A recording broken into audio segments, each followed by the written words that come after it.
સાયરામ વિદ્યાર્થી મિત્રો, હવે 11મા ધોરણમાં ચેપ્ટર નંબર 13 હાઇડ્રોકાર્બનમાં આલ્કેન હાઇડ્રોકાર્બન વિશેની ચર્ચા આપણી ચાલુ હતી, જેમાં આલ્કેન હાઇડ્રોકાર્બનનો લાસ્ટ ટોપિક અણુકોણાત્મક વિશ્લેષણ રોટામર કન્ફર્મર વિશેની ચર્ચામાં આપણે ઇથેનનું ઉદાહરણ જોયું, બ્યુટેનનું જોયું.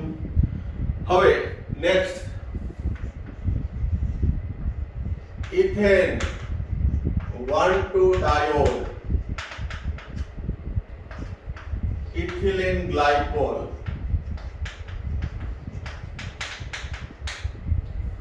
આ ઉદાહરણ છે એ કોમ્પિટિટિવ એક્ઝામમાં પૂછાયેલું છે, બરાબર ધ્યાન રાખજો. ઇથેન 1,2-diol એટલે CH2OH CH2OH, ઇથેન 1,2-diol, જેમાં કાર્બન સિંગલ બોન્ડ કાર્બન સાથે બે હાઇડ્રોજન છે અને એક OH જોડાયેલા છે. અહીં C1C2 કાર્બનમાં કાર્બન કાર્બનના બંધનું પરિભ્રમણ શક્ય છે, કારણ કે સિંગલ બોન્ડ છે, એકલ બંધનું પરિભ્રમણ શક્ય છે. તો એના આધારે કુલ 4 રોટામર્સ કન્ફર્મર જોવા મળશે, બરોબર. ઝડપથી આપણે આકૃતિ જોઈ લઈએ. C1 પાછળ C2, C1 સાથે OH H, એની પાછળ C2, C2 માં OH H H, CH2OH CH2OH. આ ઇક્લિપ્સ 60 ડિગ્રીએ પરિભ્રમણ આપો તો પાછળનો OH આ બાજુ આવે, આ હાઇડ્રોજન આ બાજુ આવે, આ હાઇડ્રોજન અહીંયા, એટલે નેક્સ્ટ બંધારણ આનું એઝ ઇટ ઇઝ રાખીએ H.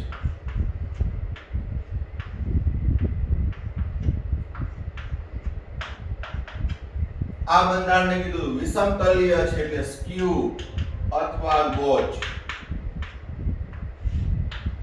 ફરી 60 ડિગ્રીએ મરોડી કોણ, તો આ OH અહીંયા આવશે, H અહીંયા જશે, આ હાઇડ્રોજન અહીંયા, C1 અહીંયા as it is,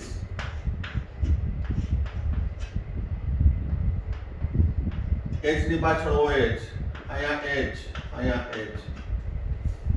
તો આ થયું અંશતઃ ઇક્લિપ્સ. વધુ 60 ડિગ્રીએ પરિભ્રમણ, OH સામેની બાજુ આવે, C1 OH H H, OH અહીંયા આવશે, આ H અહીંયા, એન્ટી સ્ટેગર્ડ સાંતરિક, ફરી 60 ડિગ્રીએ પરિભ્રમણ,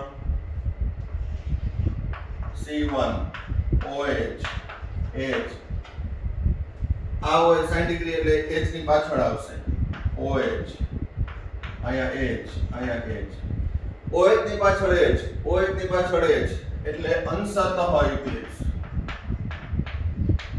પાર્શિયલ ઇક્લિપ્સ. ફરી 60 ડિગ્રીએ પરિભ્રમણ આપો,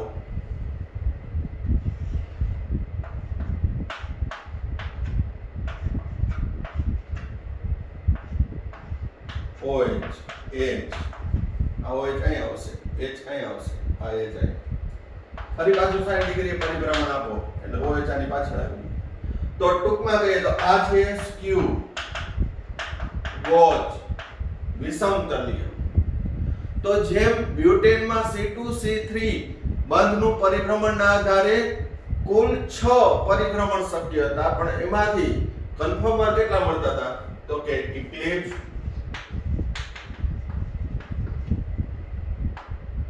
સ્ક્યુ, અંશતઃ ઇક્લિપ્સ અને એન્ટી અથવા સ્ટેગર્ડ. આ 4 કન્ફર્મર મળે. અહીં 2 કોમન છે, જો અંશતઃ અને અંશતઃ, સ્ક્યુ અને સ્ક્યુ, એ બે એક જ છે. કુલ તમને બંધારણ 6 જોવા મળે, પણ 6 માંથી એક સંપૂર્ણ ઇક્લિપ્સ છે, 2 અંશતઃ ઇક્લિપ્સ છે અને 2 સ્ક્યુ છે. બરોબર? એટલે એક જ બંધારણ કહેવાય. કુલ 4 કન્ફર્મર મળશે. કુલ કેટલા મળશે? 4. હવે આગળ મેં ચર્ચા કરી હતી બ્યુટેનમાં સ્થિરતાનો ક્રમ કયો હતો? તમને યાદ હોય તો સ્થિરતાનો ક્રમ હતો તો કે સ્ટેગર્ડ અથવા એન્ટી, પછી સ્ક્યુ, પછી અંશતઃ ઇક્લિપ્સ અને સૌથી ઓછો સ્થાયી સંપૂર્ણ ઇક્લિપ્સ. પણ અહીં થોડું ચેન્જ આવશે કારણ કે કોમ્પિટિટિવ લેવલમાં હોય છે. આ 4 માંથી સૌથી વધુ સ્થાયી કયું છે? બરોબર? તો એની ચર્ચા કરીએ. પહેલા આ વ્યવસ્થિત તમે પણ દોરવાની પ્રેક્ટિસ કરજો, કારણ કે એ 11મા ધોરણમાં 2 માર્કમાં પૂછાઈ શકે કે ઇથેન 1,2 ડાયોલમાં જોવા મળતા રોટામર્સ દોરો. બરોબર? પહેલા આ જોઈ લો, પછી આપણે ડિસ્કશન કરીએ. આ 4 1 2 3 અને 4 આ 4 1 2 3 અને 4 એમાં સૌથી વધુ સ્થાયી કયું છે એની ચર્ચા કરીએ. શા માટે?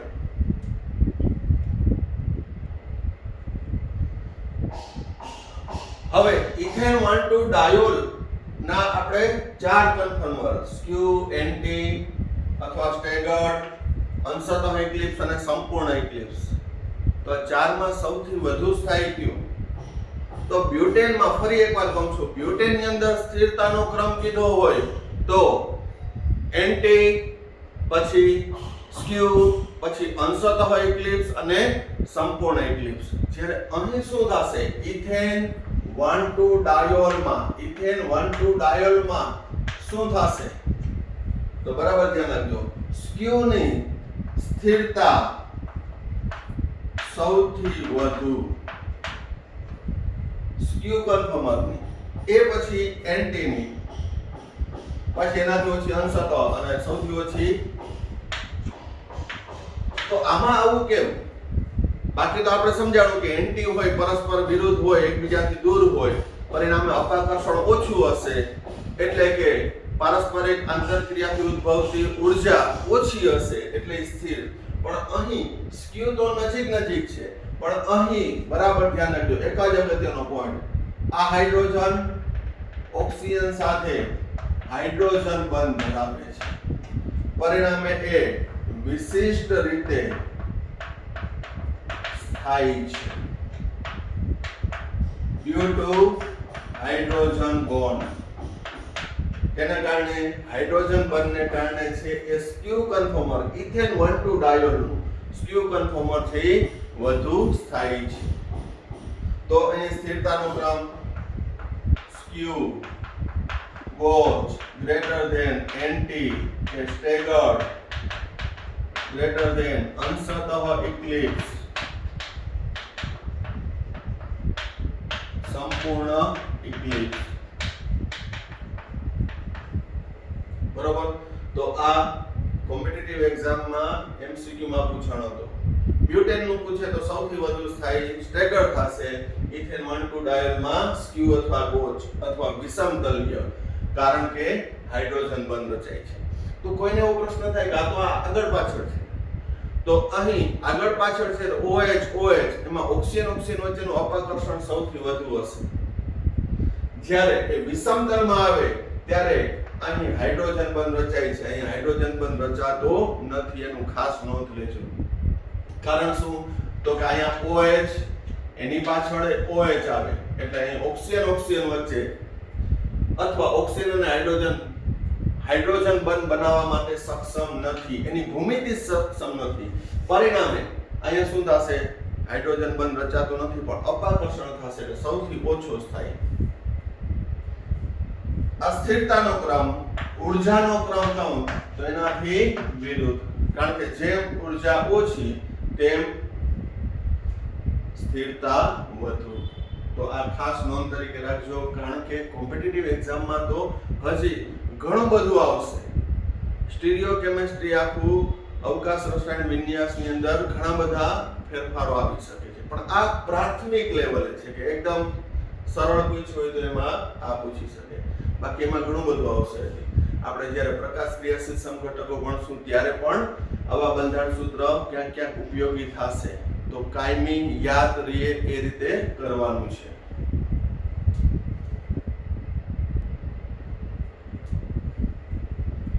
હવે અણુકોણાત્મક વિશ્લેષણની અંદર આપણે ચક્રીય સંયોજન લઈએ. જેમ કે સાયક્લોઆલ્કેનની સ્થિરતાનો યોગ્ય ક્રમ જણાવો MCQ માટે. સાયક્લોપ્રોપેન, સાયક્લોબ્યુટેન એટલે 4 કાર્બન, સાયક્લોપેન્ટેન એટલે 5 કાર્બન અને સાયક્લોહેક્સેન ચક્રીય આલ્કેન સંયોજનો. તો ચક્રીય આલ્કેન સંયોજનોની અંદર sp3 સંકરણ હોવાથી બંધ કોણ 109 ડિગ્રી ને 28 મિનિટનો હોવો જોઈએ. sp3 સંકરણ, દરેક કાર્બન sp3 સંકરણ ધરાવે કેનો? આલ્કેનનો. ચક્રીય આલ્કેનમાં અહીંયા સાયક્લોપ્રોપેનમાં જુઓ 60 ડિગ્રીનો, સાયક્લોબ્યુટેનમાં 90 ડિગ્રીનો, સાયક્લોપેન્ટેનની અંદર 72 ડિગ્રી અને સાયક્લોહેક્સેનમાં 120 ડિગ્રી. ટૂંકમાં કહીએ તો અહીં બંધ કોણ 109 ડિગ્રી ને 28 મિનિટ હોવો જોઈએ, પરંતુ એનાથી ઓછો છે, એનાથી વધુ છે. તો જ્યારે કોઈ પણ બંધ કોણ જે સંકરણ પ્રમાણે બનવો જોઈએ એના કરતા વધુ કે ઓછો હોય તો એ બંધમાં એ અણુમાં તણાવ ઉત્પન્ન થાય. જેમ કે અહીંયા 60 ડિગ્રીએ કાર્બન કાર્બન ગોઠવાયેલા છે. કેટલા ડિગ્રીએ? 60 ડિગ્રીએ. તો એ કાર્બન કાર્બન ની અંદર બંધ કોણ ટૂંકો હોવાથી એમાં તણાવ ઉત્પન્ન થાય. પરિણામે સાયક્લોપ્રોપેન ઝડપથી કોઈ પણ સાથે પ્રક્રિયા કરી અને એ ચેન તૂટી જાય, ચક્ર છે એ તૂટી જાય. તો એની સ્થિરતા ઓછી. એનાથી વધુ સ્થિરતા કેની? તો કે સાયક્લોબ્યુટેનની. એનાથી વધુ કેની? તો કે સાયક્લોપેન્ટેનની. અને સૌથી વધુ સાયક્લોહેક્સેનની. એટલે અહીં પ્રોપેન થી હેક્સેન તરફ જાય તેમ સાયક્લોઆલ્કેન સંયોજનની સ્થિરતામાં વધારો થાય. તો અહીંયા તો સમજાણું કે બંધ કોણ ટૂંકા છે, 109 ડિગ્રી કરતા ઓછા છે એટલે અણુમાં તણાવ છે. પણ અહીં તો 120 છે તો 10 ડિગ્રી વધુ છે તો એમાં તણાવ નહીં હોય. પરંતુ સાયક્લોહેક્સેનમાં બહુતલીય રચના જોવા મળે. કેવી? બહુતલીય. અહીં કાર્બન કાર્બન કાર્બન 6 કાર્બન છે, એ એક જ સમતલમાં નથી પણ બહુતલીય છે. ને બહુતલીયને લીધે રોટામર્સ અથવા કન્ફર્મર જોવા મળે. જેમ કે સાયક્લોહેક્સેનમાં કયો કન્ફર્મર જોવા મળે? CH2 CH2 CH2 એમાં કયું કન્ફર્મર જોવા મળે? તો બરાબર ધ્યાન રાખજો. અહીં 4 કન્ફર્મર જોવા મળશે.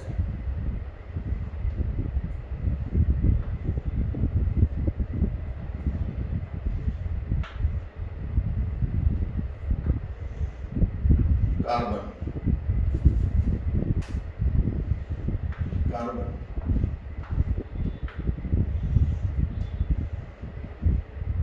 કેટલા કાર્બન થયા? 1 2 3 4 5 અને 6. એની સાથે હાઇડ્રોજન.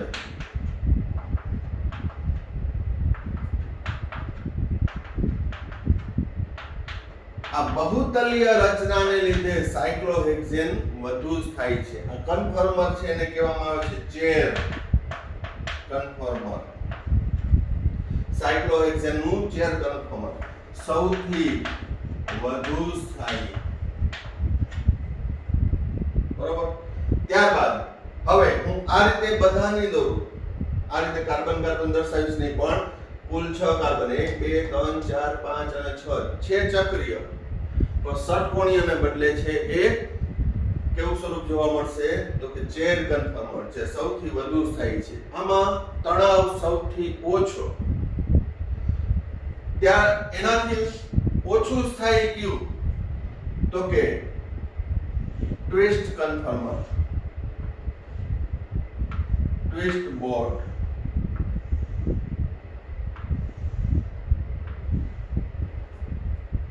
આ ચેર છે, આ બોન્ડ પણ કેવું? ટ્વિસ્ટ. 1 2 3 4 5 અહીં 6. ફરી પાછું આપણે દોરીએ. કઈ રીતે દોરવાનું?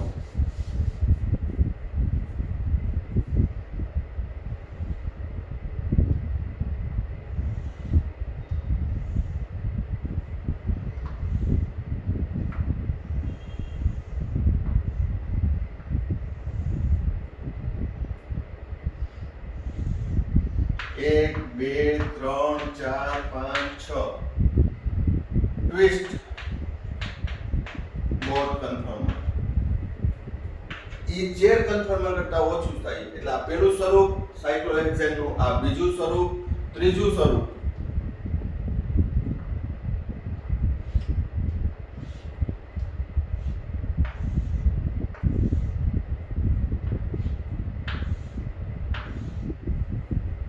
એક બે ત્રણ ચાર પાંચ છ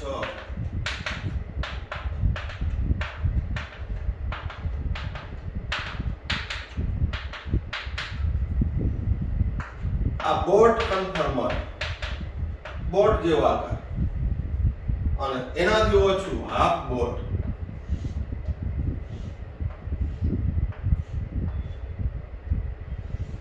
એક બે ત્રણ ચાર પાંચ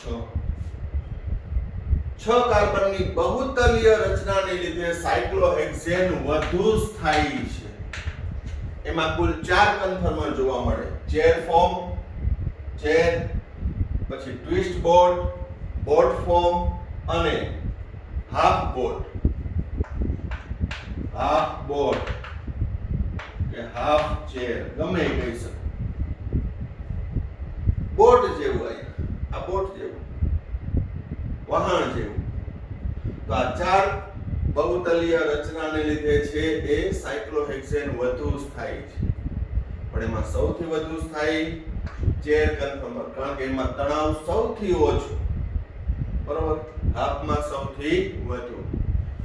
ઊર્જા આની સૌથી ઓછી, આની સૌથી વધુ.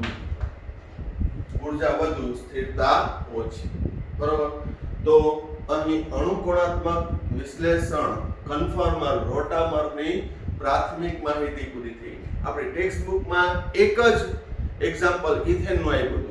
આપણે ચર્ચા કરી બ્યુટેનની, ઇથેન 1,2 ડાયોલ અને સાયક્લોઆલ્કેનમાં, કે જે કોમ્પિટિટિવ લેવલમાં ઉપયોગી થઈ શકે છે. એટલે કાળજીપૂર્વક તમે લર્ન કરજો. અને ઓર્ગેનિકના 12મું અને 13મું ચેપ્ટર એકદમ એકાગ્રતાપૂર્વક તમે અભ્યાસ કરશો તો તમે સારી રીતે છે એ કરી શકશો, બરોબર. હવે એક તમને ખાલી હોમવર્કમાં આપું છું. C3H8 પ્રોપેનની અંદર જોવા મળતું કન્ફર્મર. ક્યાં ક્યાં કન્ફર્મર જોવા મળે તમે તમારી રીતે સ્વપ્રયત્ને. અને ન્યુમેન પ્રોજેક્શન એટલે દ્વિપરિમાણ, ત્રિપરિમાણ સોર્સની જરૂર છે નહીં. ફક્ત દ્વિપરિમાણીય ન્યુમેન પ્રોજેક્શન દ્વારા તમારે પ્રોપેનના શક્ય કન્ફર્મર દર્શાવવાના છે, બરોબર. જેટલા થાય, 2 થાય, 4 થાય, જેટલા થાય એટલા, બરોબર. તો આ ટોપિક અહીંયા પૂરો કરીએ છીએ.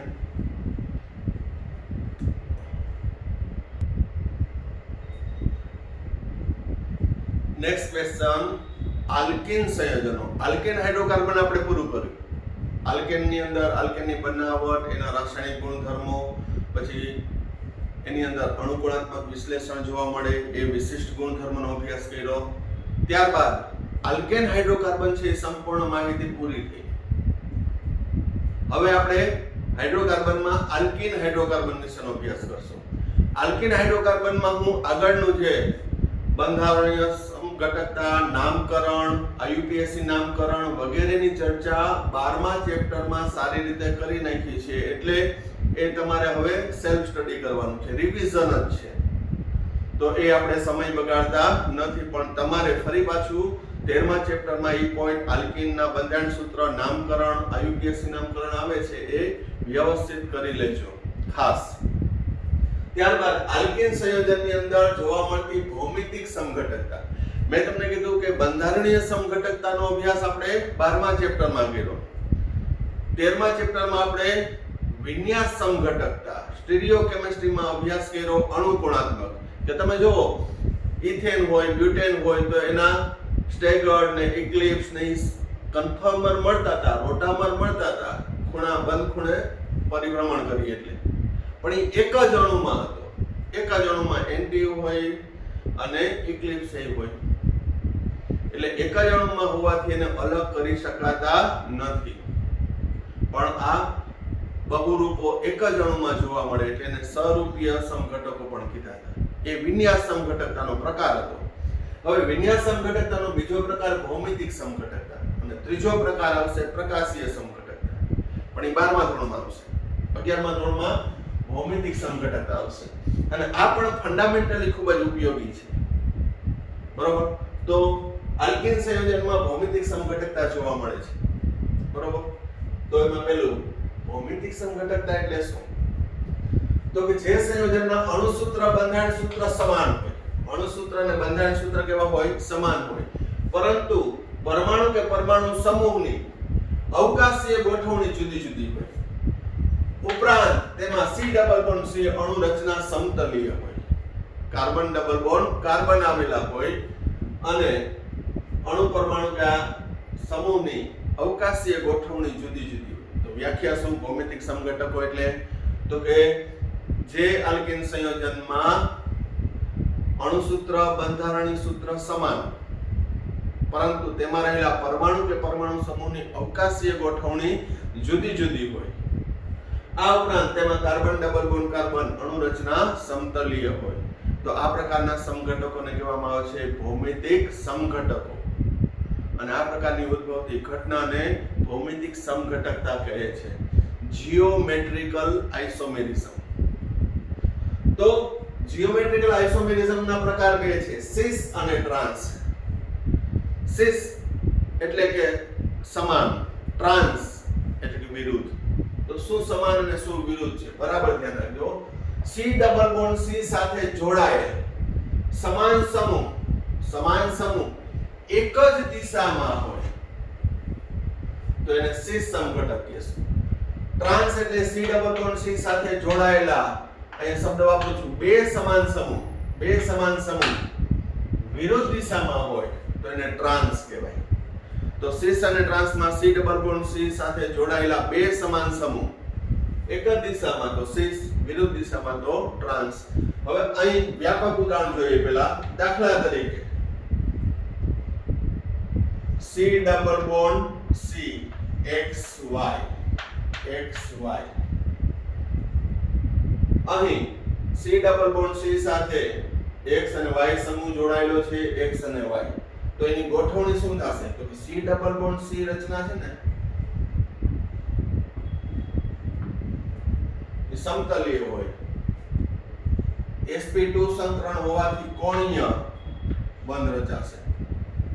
C ડબલ બોન્ડ C છે એટલે sp2 સંકરણ. હવે એમાં સિગ્મા બંધ તમને દર્શાવું છું. આ 1 દરેક કાર્બન 1 2 ને 3 1 2 ને 3 1 2 ને 3. આ તો કેવો બંધ હોય છે? પાઈ બંધ. તો અહીં સિગ્મા બંધ 120 ના ખૂણે ગોઠવાયેલા હોય એટલે અણુ રચના સમતલીય, બંધ કોણ 120 નો. હવે આ કાર્બન સાથે અહીં આપણે કાર્બનને પણ હાઇલાઇટ કરીએ એટલે થોડું વધારે મજા આવે. C double bond C. આ કાર્બન સાથે શું જોડાયેલું છે? X અને Y. તો હું લખું છું જો અહીંયા X અને Y. આ કાર્બન સાથે શું જોડાયેલું છે? X અને Y. તો અહીં C ડબલ બોન્ડ C સાથે જોડાયેલા સમાન સમૂહ XX કઈ બાજુ છે? એક જ દિશામાં. YY કઈ દિશામાં છે? એક જ દિશામાં. તો આને કહેશું સિસ સમઘટક. તમે એમ કહો આ રીતે ગોઠવણી કરીએ તો અહીંયા X અને અહીંયા Y, અહીંયા Y અને અહીંયા X, તો એક જ થશે. બંધારણ તો એક જ થયું. અણુસૂત્ર અને બંધારણ સૂત્ર સમાન થયું, કાંઈ ફેર ના પડ્યો. પરંતુ અહીં સમાન સમૂહની પોઝિશન જો વિરુદ્ધ છે.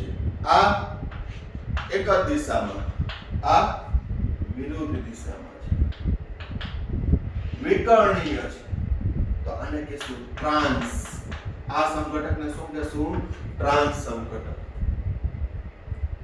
C ડબલ બોન્ડ C સાથે જોડાયેલા બે સમાન સમૂહ એક જ દિશામાં તો સિસ સમઘટક, વિરુદ્ધ દિશામાં તો ટ્રાન્સ સમઘટક. એટલે અણુસૂત્ર બંધારણ સૂત્ર સમાન છે. આ તો આપણે વ્યાપક ઉદાહરણ લીધું. હવે પર્ટિક્યુલર એક ઉદાહરણ લઈએ. CH3 CH double bond CH double bond CH single bond CH3 બ્યુટ 2 in. નામ લખું તો નવું ના લખવું જોઈએ. બ્યુટ 2 ઇન. એમાં C double bond C double bond C એને હું હાઇલાઇટ કરું છું. C ડબલ બોન્ડ C એની સાથે શું જોડાયેલું છે? C ડબલ બોન્ડ C સાથે તો કે મિથાઇલ અને હાઇડ્રોજન. મિથાઇલ અને હાઇડ્રોજન. તો હું આમ લખું છું જો CH3 અને H CH3 અને H. તો C double bond CH3 CH double bond CH single bond CH3. તો આને બ્યુટ 2 ઇન જ કહેવાય, પણ મિથાઇલ સમૂહ એક જ દિશામાં, હાઇડ્રોજન સમૂહ પરમાણુ એક જ દિશામાં. તો આને કહેશું સીસ બ્યુટ 2 ઇન. Seas બ્યુટ 2 in. બીજી ગોઠવણી જોઈએ.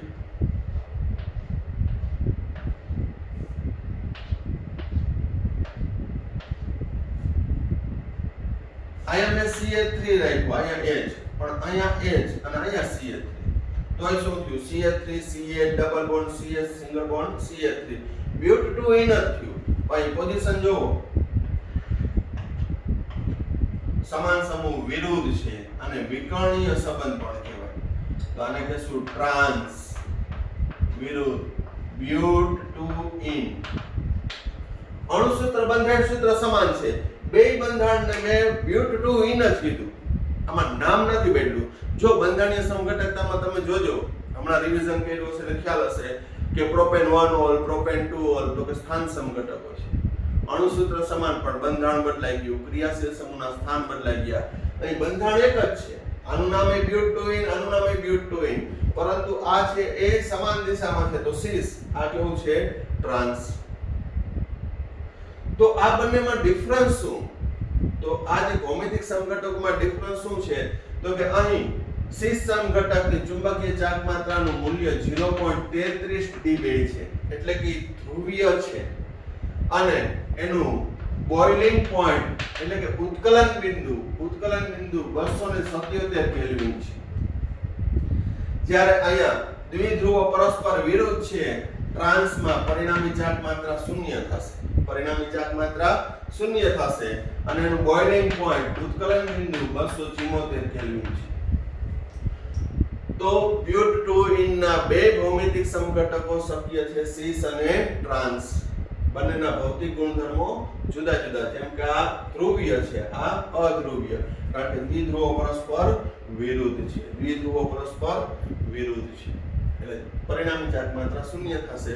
આ ઉપરાંત એના ઉત્કલન બિંદુમાં પણ ફેરફાર જોવા મળે. અહીંયા 277 છે, અહીંયા 274. હવે આપણે મોડેલ દ્વારા જોઈએ, જેમ કે અહીંયા C double bond C, C double bond C. અહીં આ રેડ છે ને તમે મિથાઇલ કયો, CH3 અને યલો છે ને હાઇડ્રોજન કયો. તો અહીંયા C ડબલ બોન્ડ C માં રેડ કઈ બાજુ છે? બંને સમાન સમૂહ એક જ દિશામાં. તો આ સીસ, આ કયો થશે? સીસ સમઘટક.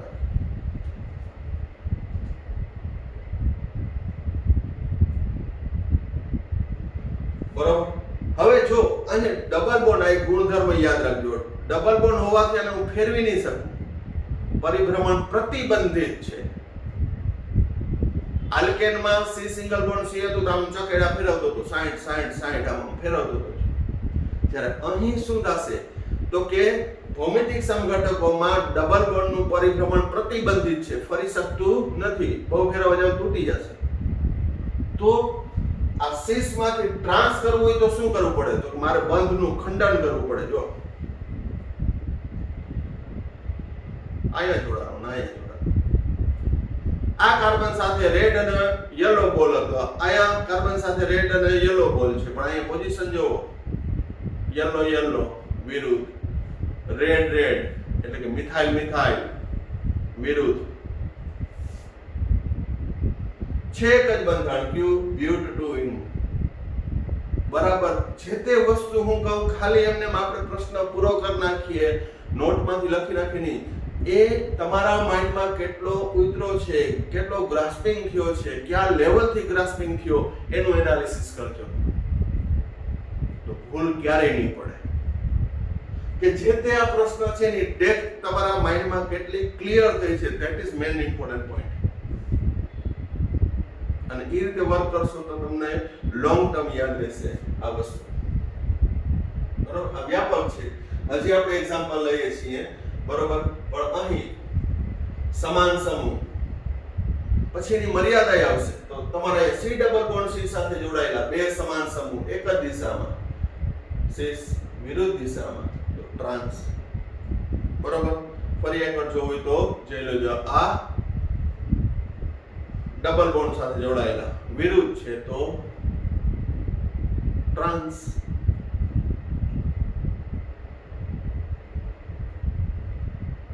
આ કેવો આવશે? સિસ. બરોબર. ઓકે, જોઈ લેજો વ્યવસ્થિત.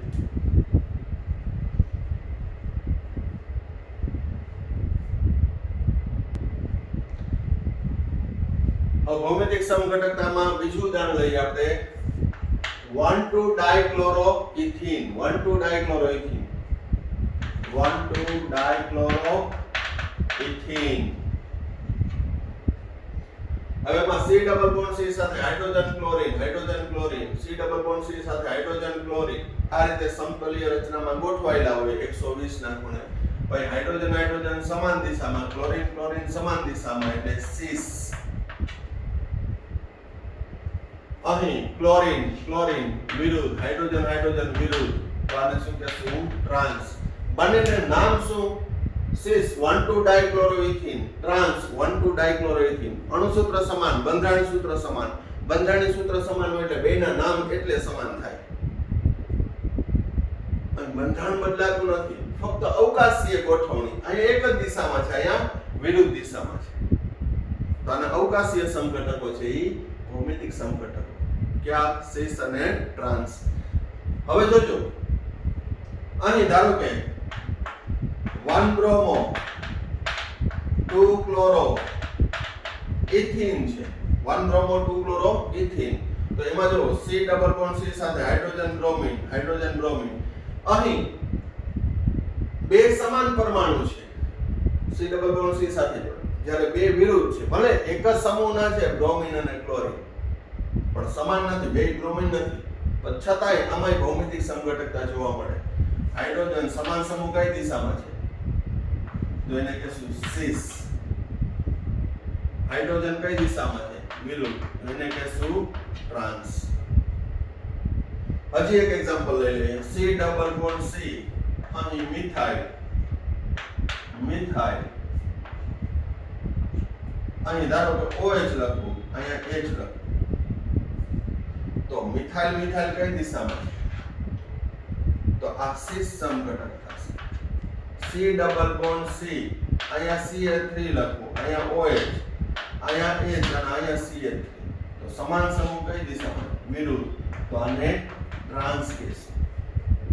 એટલે એવું જરૂર નહીં કે બે સમાન સમૂહ હોય, બરોબર. બે જુદા જુદા સમાન સમૂહ, 1 અને 2. પણ જો બ્રોમિન હોય, ક્લોરીન હોય, પણ અહીં સી ડબલ બોન્ડ સી સાથે એક જ સમાન સમૂહ કે પરમાણુ જોડાયેલો હોય, માં બે બે જોડ હતી, બે બે સમાન, આ એક સમાન, આ બીજો સમાન. પણ આ રીતનું હોય તો ભૌમિતિક સમઘટકતા જોવા મળે છે, બરોબર.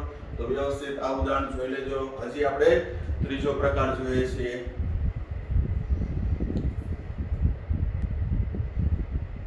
હવે નેક્સ્ટ ભૌમિતિક સમઘટકો. આટલું ડિટેલમાં ટેક્સ્ટ બુકમાં કે ના આપ્યું હોય, પણ આપણે સાથે સાથે કોમ્પિટિટિવ લેવલના પોઈન્ટ પણ છે કન્સિડર કરતા જઈએ, કે જેથી આપણે આગળ જ્યારે આને રિલેટેડ MCQ નું સોલ્યુશન કરીએ તો આપણે વાંધો આવે નહીં, બરોબર. હવે જો સી ડબલ બોન્ડ સી સાથે ચારે ચાર પરમાણુ જુદા જુદા છે. બે સમાન હોય તો કંઈક જોઈએ, ચારે ચાર જુદા જુદા છે.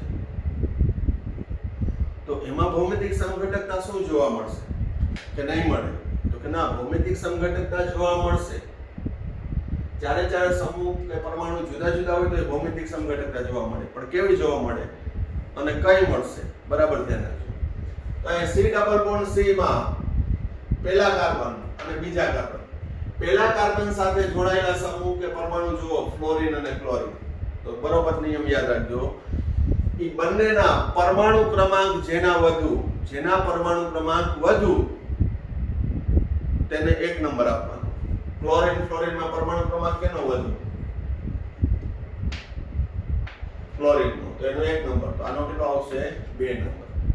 હવે આ કાર્બન ઉપર બ્રોમિન અને આયોડિન, એ બંનેમાં પરમાણુ ક્રમાંક કેનો વધુ? આયોડિન નો છે, 53 છે. જોઈ લેજો, આપણે બધાના ત્રીજા ચેપ્ટરમાં કર્યા છે. તો એનો પહેલો નંબર, આનો બીજો નંબર. આને કહેવાય અગ્રતા ક્રમ નંબર આપ્યો. ફ્લોરિન ક્લોરિનમાં પહેલો નંબર, કારણ કે એનો પરમાણુ ક્રમાંક વધુ છે એટલે 1 નંબર, આ 2 નંબર. આયોડિન બ્રોમિનમાં આયોડિનનો પરમાણુ ક્રમાંક વધુ છે એટલે પહેલો નંબર, આનો બીજો નંબર. હવે અહીં તમે જુઓ, અગ્રતા ક્રમ ધરાવતા નંબર 1 1 કઈ દિશામાં છે? એક જ દિશામાં. તો એને Z સમઘટક કહેવાય. Z for જુસ્સામીન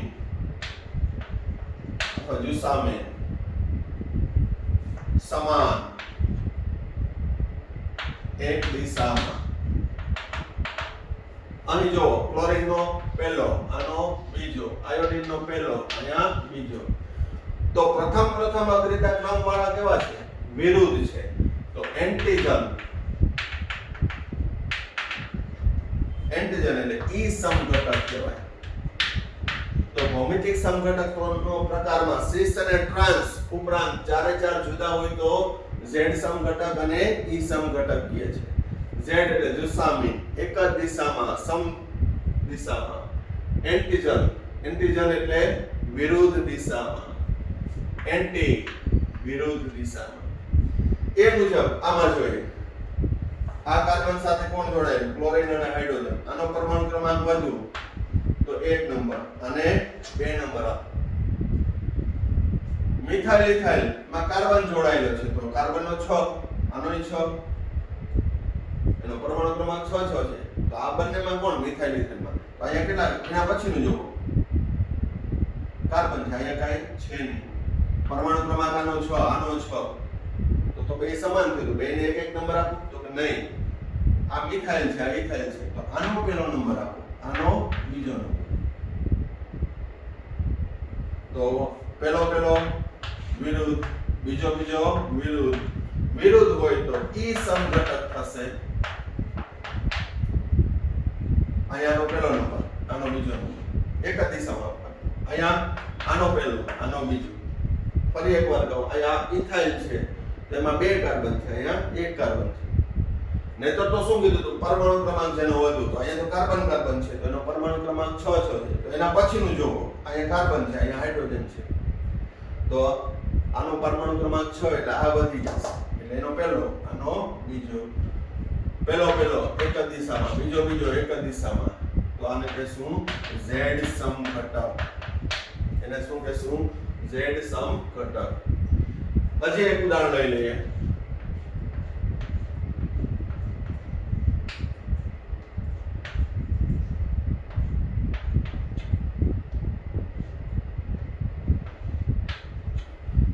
ધારો કે આ બંધારણ છે, બરોબર? તો હવે Z છે કે ઈ સમઘટક છે ભૌમિતિક? તો ચેક કરવાનું. OH અને H, અહીંયા ઓક્સિજન નો પરમાણુ ક્રમાંક 8, હાઇડ્રોજન નો 1, એટલે આનો પહેલો નંબર, આનો બીજો નંબર. હવે આ C ડબલ બોન્ડ C ના કાર્બન સાથે COO H અને CN જોડાયેલો છે. તો પહેલાનું જોવાનું, પરમાણુ ક્રમાંક 6, આનો 6, તો સમાન થયા. તો એના પછીનો પરમાણુ જોવો, ઓક્સિજન છે તો એનો 8 પરમાણુ ક્રમાંક, અહીં નાઇટ્રોજન છે એનો 7 છે. પરમાણુ ક્રમાંક બધાના સાચા યાદ હોવા જોઈએ. તો આ બંનેમાં વધારે કોણ નંબર આવશે? તો કે આનો પરમાણુ ક્રમાંક વધુ, એટલે આને હું પહેલો નંબર આપું, આને હું બીજો નંબર આપું. તો અગ્રતા ક્રમ નક્કી કર્યા. પહેલો કેવા છે? વિરુદ્ધ એટલે ઈ સમઘટક. વિરુદ્ધ એટલે કયો? ઈ સમઘટક. ખ્યાલ આવે છે? બરાબર કાળજીપૂર્વક જોઈ લ્યો.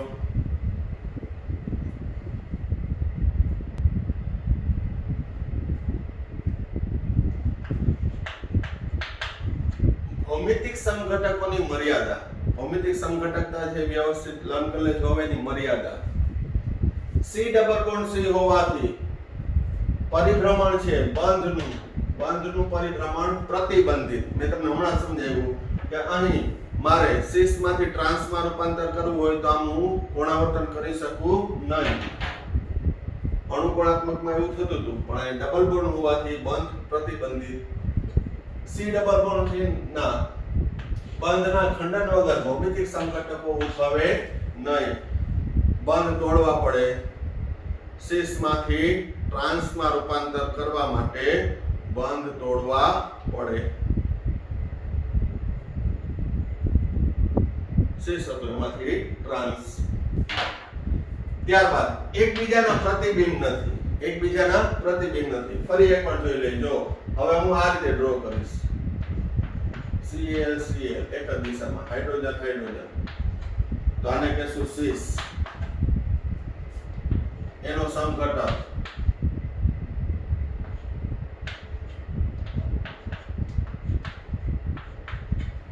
આ ટ્રાન્સ છે. તો એકબીજાના પ્રતિબિંબ નથી. વચ્ચે અરીસો રાખું તો આનું પ્રતિબિંબ આ નથી. બે પ્રતિબિંબ લાગે. પ્રતિબિંબ કેને કહેવાય? જેમ કે આ મારો હાથનો પંજો તો એનું પ્રતિબિંબ છે. આ પ્રતિબિંબ કહેવાય. આ પંજો, આ મૂળ વસ્તુ તો એનું પ્રતિબિંબ છે. જો દેખાય છે?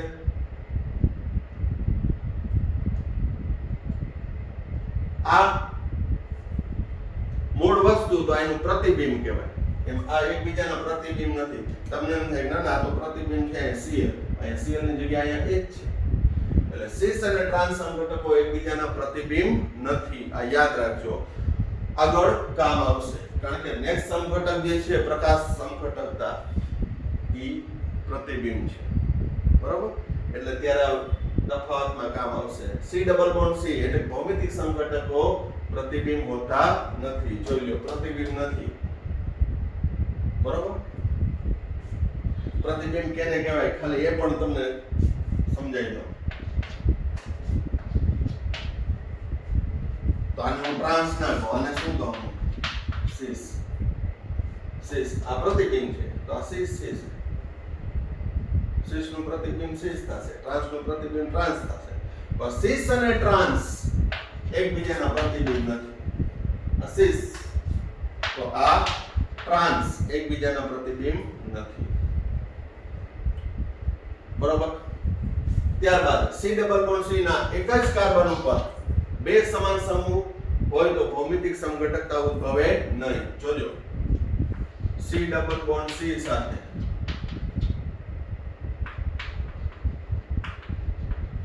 નામ 2-મિથાઇલ propene. C double bond C સાથે શું છે?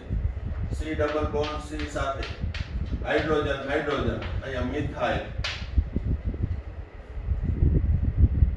અને સીસ કહેવાય નહીં. તમે કહો સર આ નજીક છે. નજીક એમ ના કહેવાય. નજીક આ કહેવાય.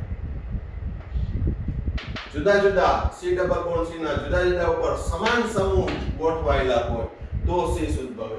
એક જ C ડબલ બોન્ડ C ના એક જ કાર્બન ઉપર સમાન સમૂહ હોય તો ભૌમિતિક સમઘટકતા ઉદ્ભવે નહીં. બીજું ઉદાહરણ લઈએ. બ્યુટ 1 C ડબલ બોન્ડ C. આ C સાથે શું જોડાયેલું છે? હાઇડ્રોજન. અહીંયા હાઇડ્રોજન અને ઇથાઇલ. બરોબર? તો તમે કહો કે અહીંયા એક બાજુ છે તો સીસ ના કહેવાય. તો હું એમ કહું આ વિરુદ્ધ છે તો ટ્રાન્સ ના કહેવાય. તમે કહો સીસ, હું કહું ટ્રાન્સ. ફિટુસ. ભૌમિતિક સમઘટકો જોવા મળતી નથી. એક જ C ડબલ બોન્ડ C ના એક જ કાર્બન ઉપર સમાન સમૂહ કે પરમાણુ હોય તો ભૌમિતિક સમઘટકતા ઉદ્ભવતી નથી. બરોબર? તો અણુકોણાત્મક સમઘટકતા, ભૌમિતિક સમઘટકતા કાળજીપૂર્વક વ્યવસ્થિત લર્ન કરજો. અને તમને હોમવર્કમાં આપું છું. આ હોમવર્ક કોયડો 13.10 અને 13.11 મને લખી અને કાલ સુધીમાં મોકલવાનો રહેશે. નહીંતર આ વખતે ફરી હું પર્સનલ દરેક વિદ્યાર્થી જેને હોમવર્ક નથી મોકલ્યું બધાને પર્સનલી ફોન કરી અને મારા પેરેન્ટ્સને પણ જાણ કરવી છે કે અમુકનો રિસ્પોન્સ સાવ નીલ હોય છે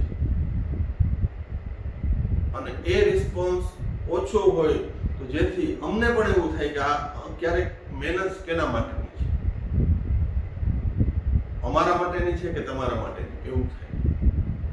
એટલે એવા વિદ્યાર્થી ખાસ ધ્યાન રાખજો કે જે ખાલી નાનકડું હોમવર્ક નથી મોકલતા પણ હવે એ નહીં ચાલે, કારણ કે થોડા સમયમાં 12 સ્ટાર્ટ થઈ જશે અને આપણે ગમે પરિસ્થિતિમાં ભણવું તો જોશે, અભ્યાસ કરવો જોશે. બરોબર? જે સિન્સિયરલી કરે છે એનો વાંધો નથી, પણ જે નથી કરતા ને એના માટેનું આ વખતે છે સ્પેશિયલી હોમવર્ક. તમે તમારો રિસ્પોન્સ વધારશો તો મને મજા આવશે, પરિસ્થિતિ ગમે તે. બરોબર? તો સરખી રીતે વિડીયો જોવો. હું એમ નથી કહેતો કે લાઈક કરો ને કોમેન્ટ આપો કે એ કાંઈ નથી જરૂર. બસ તમારે અભ્યાસ કરવાનો છે, તમે કરો, તમને આવડે એટલે બસ. એ લાઈકમાં આવી ગયું, કોમેન્ટમાં આવી ગયું, તમને આવડે. બરોબર? Okay, thank you. સાંઈરામ.